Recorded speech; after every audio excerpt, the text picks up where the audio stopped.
英国伦敦的一位印度裔物流老板，拥有成功的事业和美满的家庭，但却一心想着回印度老家安度晚年，却不曾想，就是这样简单的想法，却惹来了杀身之祸，一家5口无一幸存。让我们一起走进今天的案件。莫看见面平如镜，要看水底万丈深。欢迎来到解密日记，我是超人。在英国伦敦有一家名叫 CIBA 的物流公司要转让，老板霍汉是一名印度裔商人。45岁的他几年前迎娶了比自己小20岁的美女南希，之后妻子分别在2001年和2002年生下了2个儿子。霍汉在伦敦通过多年的打拼，可以说事业有成，家庭美满，小家过得十分幸福。但在外漂泊的时间长了，尽管衣食无忧，可妻子和岳母却越来越觉得在伦敦的生活不踏实，一直闹着要回印度老家定居。尤其是妻子认定了印度的基础教育水平要比英国好，希望2个娃长大以后在印度上学。听妻子这么一说呀，霍汉动心了，毕竟已经年近半百，霍汉也想着落叶归根，尤其现在事业越做越大，想趁着生意兴隆，把公司卖个好价钱，就可以回印度提前享受退休生活，安度晚年了。从这以后，霍汉时常跟朋友们念叨，想带着老婆孩子回印度老家，但谁也没料到，就是这样一个朴素的愿望，竟然为这个家庭招来了杀身之祸。因为霍汉的物流公司生意兴隆，人手总是不够用。在2003年的1月，他张贴了一则招聘广告，很多人都来应聘。其中一个名叫里根的中年男人非常健谈，举止和谈吐都很有风度，霍汉十分中意他。里根也知道讨老板所需，看出老板想要回老家，上班没多久就兴奋地跑来告诉老板，我有一个投资人朋友对您的公司十分感兴趣。霍汉一听这是个好事啊，主要是这个人给到的价格也很满意。里根说对方愿意出300万英镑，于是里根在中间牵线，双方约好了面谈。2003年2月13日，霍汉前去赴约之前，还给公司员工开了一个会。我打算把公司卖了，之后就举家回印度老家安享晚年了。4天后，2月17日星期一，员工们像往常一样来到公司上班，但公司却发生了翻天覆地的变化。同事里根召集所有员工开会，随后拿出了霍汉亲笔签名的公司转让合同，对大家说，霍汉已经把公司卖给我了，他已经举家回了印度，以后我就是这里的老板，但我不会亲自管理，我聘请了新的总经理比琳达女士，还请大家以后多多配合工作，一切照旧。尽管前老板霍汉说过打算出售公司，但没想到会这么快。在场的员工虽然感到很吃惊，但员工更关心的是自己的福利待遇会不会有变化。在得知一切照旧后，就接受了这个事实。里根聘请的这个女老总比琳达可不是个普通人，她是伦敦小有名气的女主播，也是里根的心上人。为了聘请和讨好她，里根提前付了7万英镑的工资。他知道比琳达现在经济拮据，有房贷，还要照顾2个孩子。比琳达尽管没有管理经验，但有这样的好事儿还是很开心的。就这样 CIBA 物流公司走了一个老板，来了一个新的老板，多了一个女老总，其他似乎没有什么变化，员工们继续上班，业务照常做，仿佛什么都没有发生过一样。可就在1周之后，2名警察来到了 CIBA 物流公司找前老板霍汉，员工们感到奇怪，告诉警察前老板已经把公司卖了，全家都搬回印度生活了。警察找霍汉干什么？原来有人报警称，从2月13日开始就一直联系不到姐姐一家，他的姐姐正是霍汉的妻子南希。报警人名叫昂卡尔，是一名记者，在新西兰定居。他和姐姐南希关系亲密，并且妈妈也住在姐姐家里，他们几乎每天都要联系。最近，昂卡尔还计划着去伦敦看望妈妈与姐姐一家。为了签证、机票等琐事，他们每天联系的次数更多了。然而，从2月13日晚上起，姐姐家的电话就再也打不通了，网络聊天也没有反应，连续几天了，所有人都联系不上，于是就报了警。警方随即走访了霍汉的物流公司后，告诉昂卡尔，虚惊一场，霍汉一家搬回印度了。可昂卡尔的回答让警方有点懵，他们根本没有回印度。我在印度的所有亲戚根本不知道他们回印度的事儿，并且我姐姐和我妈妈回印度也不可能不告诉我呀。警察也感觉很奇怪，这一家5口人去了哪儿？难道失踪了？昂卡尔改签了机票，当晚就飞去了英国伦敦，直奔警局，并跟着警察去了姐姐的家里。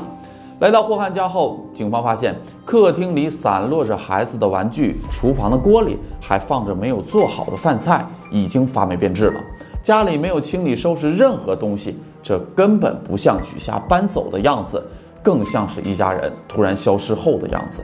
接着，昂卡尔在房间里还找到了妈妈一直随身携带祈祷用的经书，这更加肯定了他的猜测：姐姐一家并没有搬离英国，而是遭遇了不测。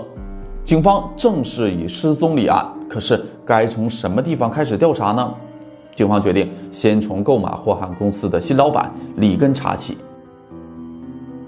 警方一查，这个名叫里根的人可是大有来头。10年前，里根是伦敦黑社会里很有名气的毒贩子，很有钱。他在车的后备箱里常年装有大把现金，而被称作现金队长。里根过着纸醉金迷的生活，也会经常参加名媛派对。在一次派对中，他结识了女主播比琳达，并追求她。可还没等他追到手，里根就犯案进了监狱，被判刑8年，还没收了他的财产。后来，他因向警方告发其他同伙而得到减刑4年。里根去霍汉公司应聘时，才刚刚出狱没多久。警方接着调出2月13日里根与霍汉的手机信号，发现当日两人的手机信号在郊外一个村子里交汇，说明他们当时会面了。之后又显示两人一起去了另外一个地方，霍汉的手机信号就再也没有出现过。警方来到霍汉手机信号最后出现的地方，正是 CIBA 物流公司新老总比琳达的家。难道霍汉一家失踪与比琳达有关系吗？警方随后对比琳达进行了问话，可比琳达却说从来没有见过霍汉，更不认识他。警方接着问13日那天你在做什么？比琳达称正带着2个孩子去市区玩。回到家里，发现2个陌生男子开着挖掘机在参家后院里挖了一个大坑。比琳达上前询问，得知2人是里根的朋友，正帮他改造排水。原来比琳达住在郊区，排水不是很好，每次下雨都积很多水。里根想给比琳达修一个车道，并提高院中的排水，可比琳达对他的这一行为并不知情。里根为什么凑巧在这个时间修理排水？警方决定把坑重新挖开，但还没等警方行动，就接到了一个陌生的电话，称霍汉人仍在英国，他的护照在我手里。想要知道关于霍汉的更多消息，那么就马上赶到市区的铜像下。警方随后来到了神秘人说的地址，却没等到任何人出现。警察察觉到可能被耍了，一查电话号码，竟是一个未被注册的号码。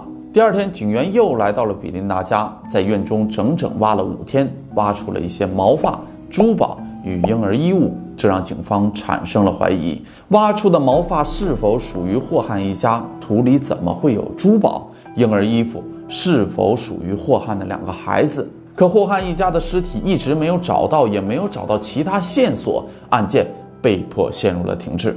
里根继续经营着属于他的物流公司。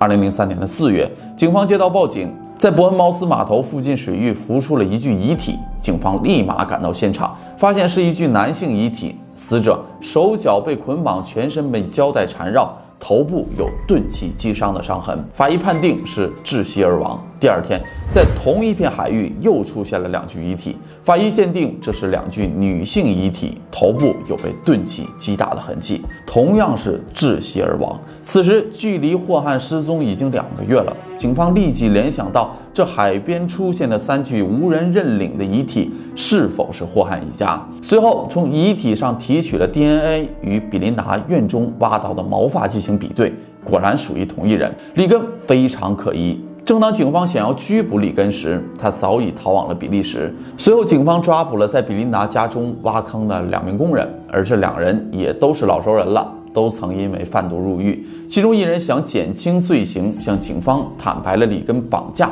并杀害霍汉一家5口的罪行。他说比琳达家院子只是埋遗体的地点，而绑架和杀人的地点却是里根住的另外一座房子，也就是里根和霍汉手机信号曾交汇的地方。警方赶到那栋屋子时，却发现室内早已做了全盘的装修，家具、地毯全都换掉了，这明显是在销毁证据。英国警方请求比利时警方的援助，锁定里根的踪影，并成功将里根引渡回国。本案凶手的作案时间、作案地点、证人都有了。2005年4月，案件正式开庭审理。可法官却说，警方搜集的证据只能证明他们那天见面了，还缺少足够的证据证明里根在房子中杀害了霍汉。里根不能被定罪，案件再次陷入了停滞。就在这紧要关头，大家重新梳理案情，仔细检查每一个细节。一位法医在检查遗体时有了关键性的发现，这是霍汉生前最后一刻留给警察的破案证据。当初找到霍汉遗体时，法医从他的脚上扒下来了一只袜子，并未仔细看。这一次，为了找出关键证据，法医把袜子翻开，这一翻不要紧，里面竟然藏着一张被海水泡软的折叠起来的 A4 纸。尽管被海水浸透，但笔迹仍然清晰。这是一张同伴写给里根的信，上面记录着见面时间、地点以及要与霍汉洽谈公司转让事宜的内容。地址正是里根同伙供述杀害霍汉的地址，落款时间正是霍汉失踪的那一天。这张 A4 纸结合之前的证据，将整起案件完美的结合了起来。刚刚出狱的里根想要快速恢复自己的犯罪帝国，需要大量的资金。看到了霍汉公司转让的信息，想到了一个偷天换日的阴谋，于是他打着应聘的名义靠近霍汉，并制造出有人要收购他的公司，将霍汉骗到自己租住的郊区房子，与同伙一起将霍汉绑架，逼迫他签下转让合同。霍汉预感自己命不久矣，趁着看守他的人上卫生间，将桌子上的信塞进了自己的袜子里。之后，霍汉惨遭杀害。老公失踪，妻子一定会报警。里根不得不将在家中的霍汉妻子南希、岳母，甚至分别只有18个月与8个月大的婴儿都没有放过。之后，借着给比琳达修建排水为由，将5具遗体埋进了比琳达家的后院。当警方起疑心要搜查比琳达家时，里根用计拖延，连夜将5具尸体挖出来，运到海边抛弃。最后法网恢恢，疏而不漏。尽管他机关算尽，还是没能逃脱法律的审判。里根及他的2名同伙被判无期徒刑，至今仍关在狱中。至此，印度裔物流公司老板一家5口被灭门，公司被窃取一案尘埃落定。但是本案也留下了一个最大的遗憾，霍汉2个孩子的遗体迄今为止也没有被找到。好了，这就是本期解密日记的全部内容。喜欢的朋友记得点个关注，我是超人，我们下期再见，拜拜。